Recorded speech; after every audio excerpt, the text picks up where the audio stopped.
छोटे से गांव का नाम था सुखदपुर। यहाँ हर घर में अपनी कहानियां थीं और उन्हीं कहानियों में एक घर ऐसा था जिसमें कमला देवी अपनी बहू सुमन के साथ रहती थीं। कमला देवी को गांव में उनके सख्त स्वभाव के लिए जाना जाता था। लोग उनसे बात करने से पहले 2 बार सोचते थे। सुमन, उनकी नई नवेली बहू, शहर से आई थी। वह सादगी से भरी, स्वभाव से सीधी और संस्कारों में पली बढ़ी लड़की थी। लेकिन सुमन के लिए कमला देवी के साथ तालमेल बिठाना आसान नहीं था। शादी के बाद जब सुमन पहली बार इस घर में आई तो उसने मां समान सास के सपने देखे थे। लेकिन कमला देवी का स्वभाव उसके हर सपने को चकनाचूर कर रहा था। सुबह 4 बजे से सुमन को उठा दिया जाता। चूल्हा जलाने से लेकर गाय भैंस को चारा डालने तक हर काम वही करती। दिन भर कमला देवी के ताने सुनने पड़ते। तुम्हारी मां ने सिखाया भी है कुछ? हाथ पैर तो बस दिखाने के लिए हैं। सुमन ने बहुत बार सोचा कि वह जवाब दे, लेकिन हर बार अपनी जुबान बंद कर लेती। सुमन ने अपने पति से भी अपनी सास के बारे में कुछ नहीं कहा। वह जानती थी कि ऐसा करने से परिवार में कड़वाहट आ जाएगी।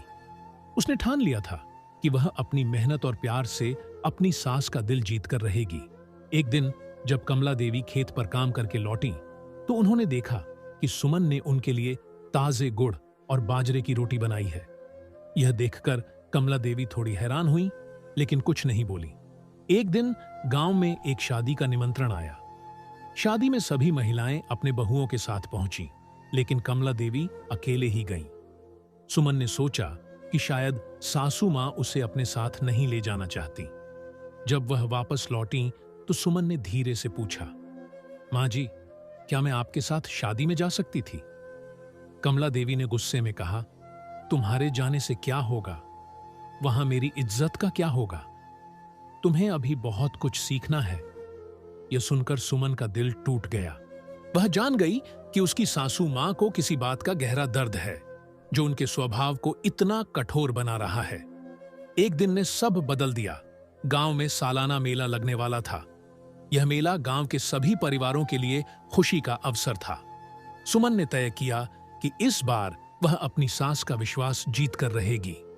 उसने उनकी पसंद का खाना बनाया, उनके कपड़े साफ किए और उन्हें मेला जाने के लिए तैयार किया।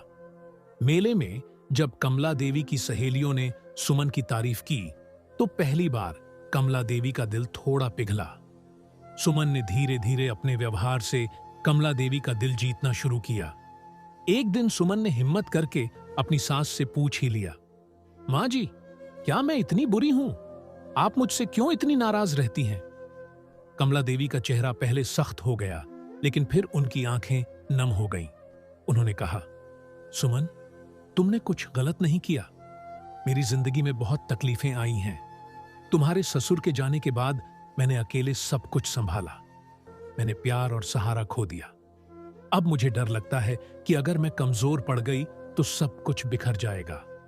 सुमन ने उनका हाथ पकड़कर कहा, मां जी, अब मैं हूं। आप मुझ पर भरोसा कर सकती हैं।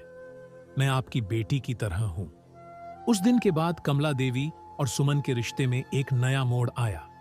कमला देवी ने सुमन को बहू के बजाय बेटी मान लिया। अब वे दोनों न केवल घर के कामों में एक दूसरे का साथ देती थीं, बल्कि हर सुख दुख में भी। एक बार जब सुमन बीमार पड़ी तो कमला देवी ने खुद उसकी देखभाल की।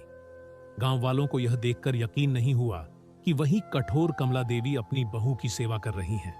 गांव के लिए प्रेरणा कमला देवी और सुमन की कहानी पूरे गांव में मशहूर हो गई। लोग उनके रिश्ते की मिसाल देने लगे।